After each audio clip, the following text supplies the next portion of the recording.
Man, I'm gonna ask you a random question. Yeah. How could you possibly kill 1,500 people in less than an hour?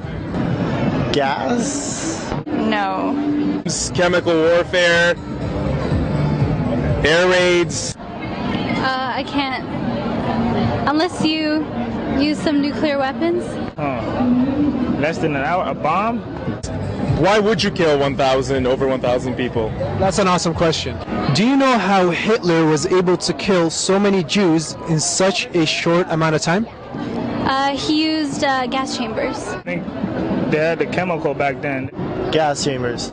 He put everyone in chambers and he killed all of them by using chemical weapons. Now, this is a long time ago, right? Yeah. What if I told you... Well, not that long ago. Okay, what if I told you something like this just happened 2 days ago?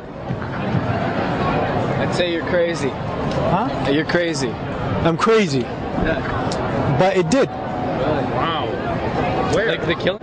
I'd be astonished and pretty angry, I guess. I said that's very tragic. Yeah. Do you know what's been going on in Syria? I mean, I don't follow closely, but yeah, you know, I definitely know that people are dying, innocent people. I was not that aware of it. You know what's going on in Syria? I have no idea. Yeah, there's been more or less of a civil war and civil unrest for the last few years. No, I'm quite aware that it happened, and I think it's going back into the whole what happened in Iraq with the Kurds. It's exactly the same thing. It's genocide, and I think it's obviously a horrible thing, and people should be aware of what's going on. Bashar al-Assad, the president or the so-called president of Syria, massacred over 1,500 people 2 days ago by using chemical weapons which contain sarin, cyclosarin. These chemicals attack the nerve cells in the body, attack the nerves, and paralyze the human being. Not only that, they burn the lung tissue and burn the muscle tissue, so you can have a slow and a painful death. Now, I know this is a lot to hear and this is rough, but I would like to take your permission to show you a video of the after effects of the chemicals. No blood, nothing, and I want to see what your reaction would be. Is that okay with you, ma'am?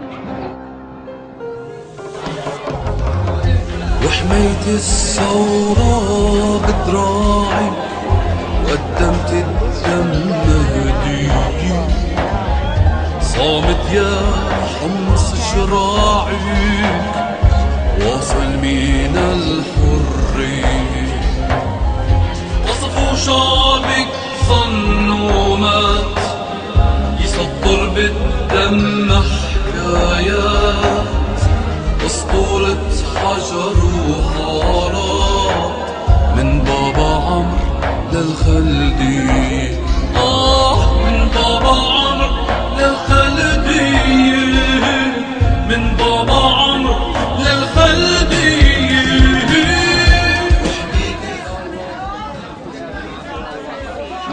I was just about to walk away because it's just too much. To me, at least, that he's a bit desperate, because it's the same thing as nuclear weapons, for example. You don't use them until basically you're beaten to the ground. I guess it shows that the end may be near, hopefully. He is killing. He's absolutely a monster. He's worse than a Hitler, I can say. And I have nothing to do with Syria, but humanity is calling me to intervene, to say something which is absolutely the right thing to do. You think something like this is legal? No, of course not. The countries that possess the veto power, what do you think they're doing about this now? Nothing. I'm guessing nothing. Russia and China have been supporting Bashar al-Assad for the past 2 years, ma'am. And do you know how many people have been killed in the past 2 years? In the past 2 years, over 100,000 people have been killed by Bashar al-Assad's forces. What do you say about that? In a Canadian comparison, that's like Southern Ontario being wiped out. And Obama mentioned that he will only intervene if Bashar al-Assad crosses the red line. And as you've seen, Bashar al-Assad took a brush, he drew the red line with the blood of the children. What would you like to say, and what do you think we should be doing right now? I'd say we gotta help them out. Like, Obama's gotta start doing something. We gotta do something. Donating and keep supporting Syria, making dua. change. That we need to really change our focus here. I'm really glad that you guys came here to really bring the message to where the party's at, you know? I think one of the best things you could do is to share this with the world, let people know what's going on. Actually here, you know, we're so distracted in our daily lives that we don't really, you know, take a time to think, but a movement, man. I think the world needs to be paying attention to what's been happening there, and I don't think we can ignore it too much longer.